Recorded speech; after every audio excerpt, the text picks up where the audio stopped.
नमस्कार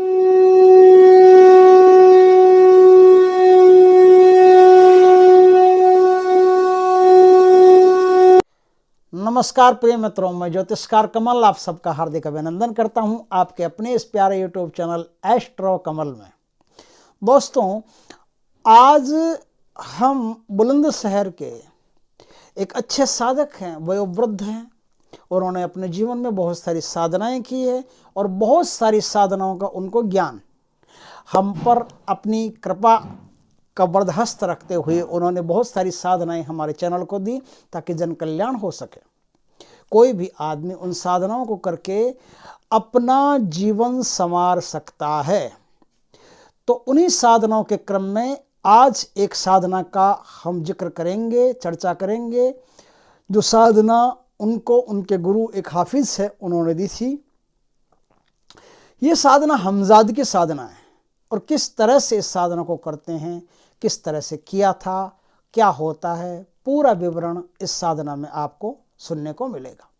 दोस्तों, छोड़ के मत जाइए, बहुत ही प्यारी साधना है। और सदियों में कभी कभार ऐसे लोग पैदा होते हैं जो निर्लोभ प्रवृत्ति से अपना इस संसार में ज्ञान को प्रचार प्रसार में लाते हैं और जो उन्होंने सीखा है वो चाहते हैं कि हम उनका ज्ञान इस धरती पर प्रचार प्रसार करके जन जन तक पहुंचाएं।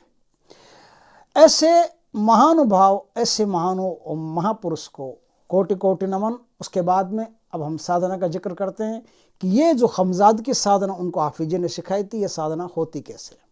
हमजाद की साधनाओं के बारे में मुझे भी अच्छी तरह से पता है, क्योंकि मैंने भी हमजाद की साधना अपने जीवन में की है, संपन्न की है। लेकिन ये एक क्रम चलेगा, कई प्रकार से हमजाद की साधनाएं होती है। हमजाद को सहजाद भी कहते हैं, छाया पुरुष भी कहते हैं, और ये कोई और नहीं होता, ये खुद की छाया होती है, उसी को सिद्ध करना पड़ता है।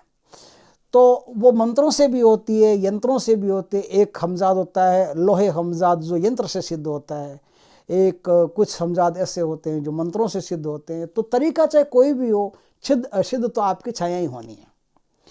ये जो साधना है हमजाद की, इसमें न तो कोई मंत्र है, न कोई तंत्र है, न कोई यंत्र है, न कुछ माला का कोई लफड़ा है, न कोई दिशा का, न कोई धूप दीप नैवेद्य प्रसाद आदि का कोई लफड़ा नहीं है। सीधी सीधी साधना है और आपको त्राटक करते हुए ये साधना करनी पड़ती है। इस साधना में होता क्या है, कैसे ये साधना होती है, इस पर थोड़ी सी आगे विस्तृत चर्चा करते हैं। देखिए दोस्तों, उन्होंने जैसा बताया मैं एज इट इज वैसा ही आपको बता रहा हूँ। इस साधना में आपको एक शांत कक्ष की आवश्यकता होती है, जो बिल्कुल शांत हो, जहाँ बिल्कुल भीड़ भाड़ नहीं हो, कोई भी आपको डिस्टर्ब करने वाला नहीं हो। ऐसे शांत कक्ष की आपको आवश्यकता होती है। दिन कोई भी हो आप चूज कर लें, कोई दिक्कत नहीं है। किसी भी दिन से यह साधना शुरू की जा सकती है, लेकिन 41 दिन की यह साधना होती है, इस बात का ख्याल रखें। 41 दिन में आप एक ऐसी शक्ति को अर्जित कर लेते हो जो शक्ति आपका एक पलक झपकते ही काम कर देती है। कोई भी काम आपका हो, उस काम को वो शक्ति पलक झपकते ही कर देती है। किसी का समाचार लाना हो, किसी का आगा पीछा लाना हो, कोई आदमी खो गया हो उसके बारे में पता करना हो, बच्चा खो गया हो उसके बारे में पता करना हो, कोई चोरी हो गई हो उसके बारे में पता करना हो, 5 मिनट नहीं लगते, हमजाद आपको सब कुछ बता देता है। कोई आगंतुक आपके पास आके बैठा है, उसका पूरा विवरण बता देता है, कौन है, कहाँ से आया है, क्या करना चाहता है, इसकी जेब में क्या है, इसके हाथ में क्या है, इसके घर में क्या है, सब बातें आपको बता देगा। किसी का वशीकरण करना हो तो भी हमजाद अधिकतर सहायता कर देता है, उसको आपके फेवर में करने का, आपके आकर्षित करने का की कोशिश भी हमजाद करता है। किसी दुश्मन को नष्ट करना हो या वहाँ से भगाना हो तो हमजाद की जहाँ तक बस चलता है वहाँ तक तो वो खुद काम कर देता है, लेकिन जहाँ बस नहीं चलता है वहाँ वो कह देता है कि यहाँ हमारा बस नहीं चलता, यहाँ आप ये उपाय कीजिए। एक बार की घटना है, एक आदमी ने हमजाद को सिद्ध करके रखा था और एक कोई बगज्जित है, मतलब ये कोई भक्ति पूजा करने वाला आदमी था, लेकिन भक्ति पूजा करने से ये ज़रूरी नहीं कि आदमी अच्छा हो जाएगा। तो वो आदमी बिना मतलब के ही उस साधक से दुश्मनी रखता था। तो साधक से दुश्मनी रखने से साधक परेशान हो गया और साधक ने हमजाद को कहा कि इसको किसी तरह से यहाँ से भगा दो, मिटा दो, कुछ भी कर दो, इसका कोई उपाय करो। हमजाद गया, हमजाद से कोई कार्य लगी नहीं, कोई उपाय हमजाद से हुआ नहीं। हमजाद ने कहा देखो भाई, हम तो उसके यहाँ जा नहीं सकते, उसके पास थोड़ी पूजा पाठ की ऐसी शक्तियाँ ज़्यादा है, तो हम उसका कुछ नहीं उखाड़ सकते, लेकिन आप चाहो तो उखाड़ सकते हो। तो हमजाद ने उसको तरीका बताया कि देखो, जो चिता नई नई जली हो, नई नई चिता जली हो, उस चिता की थोड़ी सी भस्म लेके आओ, सर की तरफ से लेके आना, सर की तरफ से थोड़ी सी भस्म लेके आओ। और जो धोबी का कुंडा होता है ना, जहाँ वो धोबी कपड़े धोता है, धोबी की मांद बोलते हैं उसको, तो उस मांद में से थोड़ा सा पानी लेके आओ, वो पानी उस राख में डाल देना आपको। अब आपको जो खेर का कांटा होता है, खेर का कांटा लेके आना, और गधा जहाँ लीद करता है, वो गधे की थोड़ी सी लीद लेके आनी है। ये सारा सामान आपको एकत्रित कर लेना। एकत्रित करके जो मुर्दे का कफन होता है, उस कफन में बांध करके छोटी सी गांठ बना लेनी है। छोटी सी गांठ बना करके बगज्जी के, या तो बगज्जी जहाँ से आते जाते हैं, रोज आते जाते हैं, उस रास्ते में गाड़ दो। और उस रास्ते में गाड़ना अगर आसान होता हो तो उस रास्ते में गाड़ दो, और उससे भी आसान होता हो तो भगत के घर में गाड़ दो।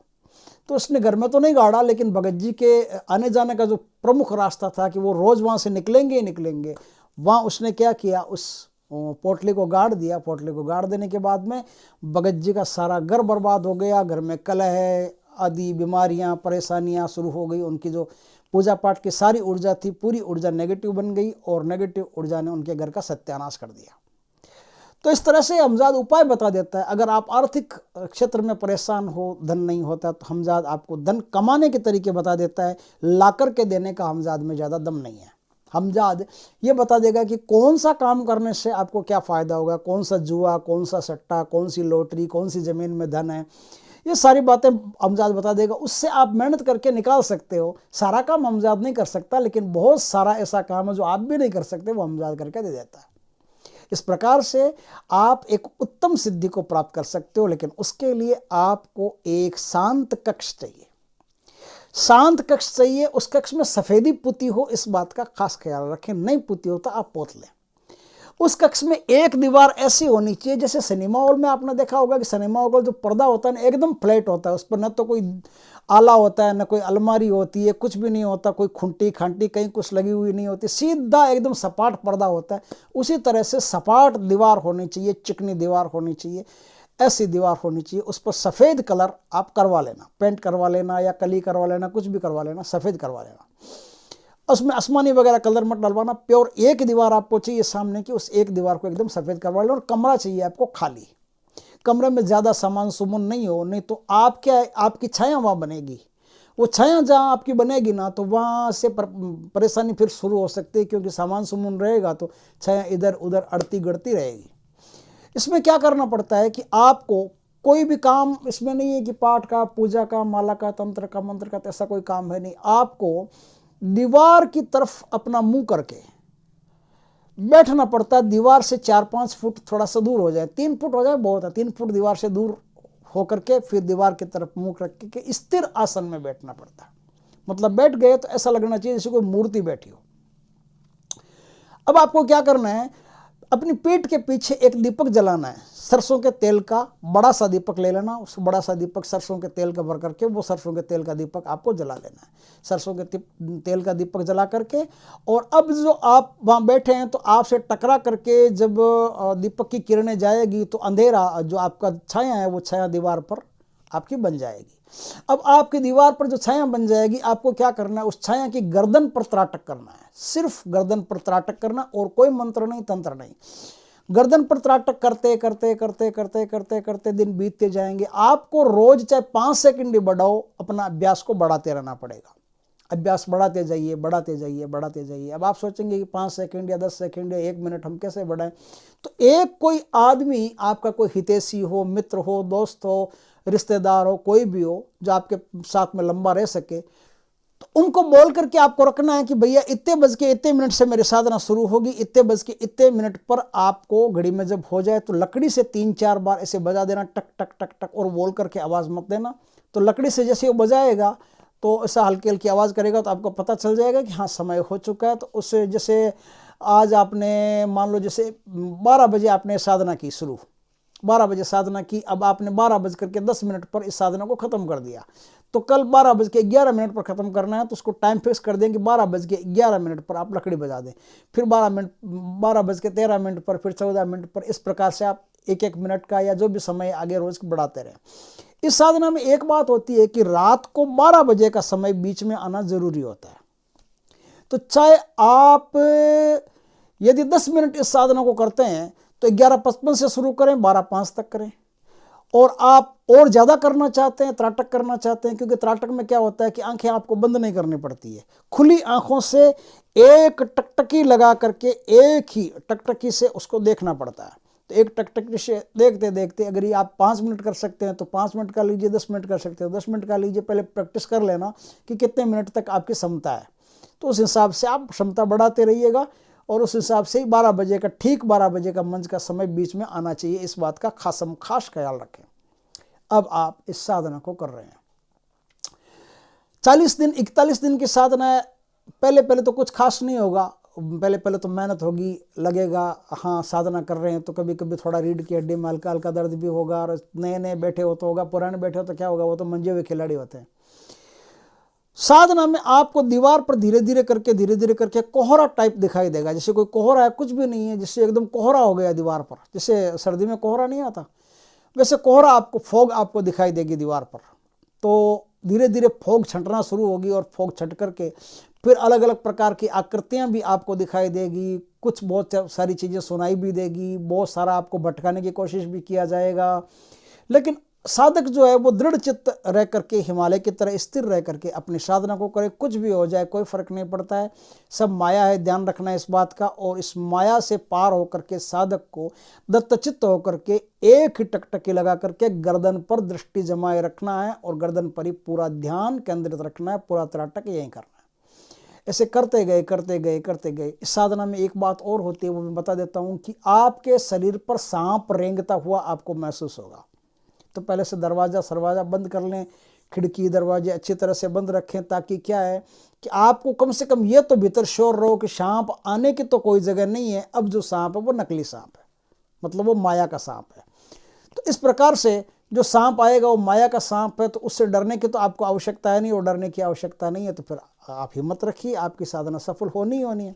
अब जैसे 40वां दिन आएगा, तो 40वें और 41वें दिन के बीच में आपके साथ क्या होगा कि दीवार के भीतर से आपको आप ही की आकृति का कोई पुरुष निकलता हुआ दिखाई देगा, आप ही जैसा, आपका हमशक्ल, डिट्टो, आपका क्लोन, ऐसा लगेगा कि वो आप ही हैं, और आप ही दीवार के भीतर से निकल करके खुद से ही बात करने के लिए आप आए हैं।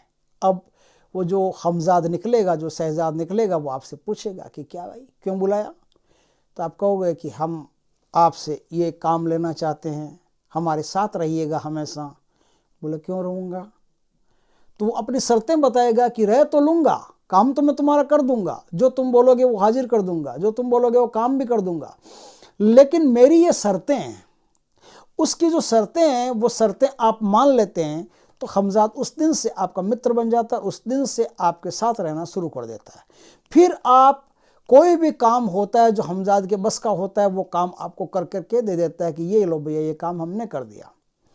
इस प्रकार से आप एक अच्छी सिद्धि को प्राप्त कर लेते हो। अच्छी साधना करके आप इस साधना के द्वारा अच्छे कर्म भी कर सकते हो और बुरे कर्म भी कर सकते हो, लेकिन बुरे कर्म करने से कुछ दिनों में फिर वो जो छाया पुरुष होता है वो छोड़ करके आपको चला जाएगा, फिर आपके साथ नहीं रहेगा, और जो कर्म आपके बंधेंगे वो आपको भोगने पड़ेंगे। अगर अच्छे कर्म करते हो तो उसका परिणाम भी आपको अच्छा ही मिलता है। दोस्तों, इस साधना में क्या होता है कि कुछ ऐसी बातें होती है, कुछ ऐसी गोपनीय बातें होती है जो गुरु के तत्वाधान में रह करके ही सीखनी पड़ती है।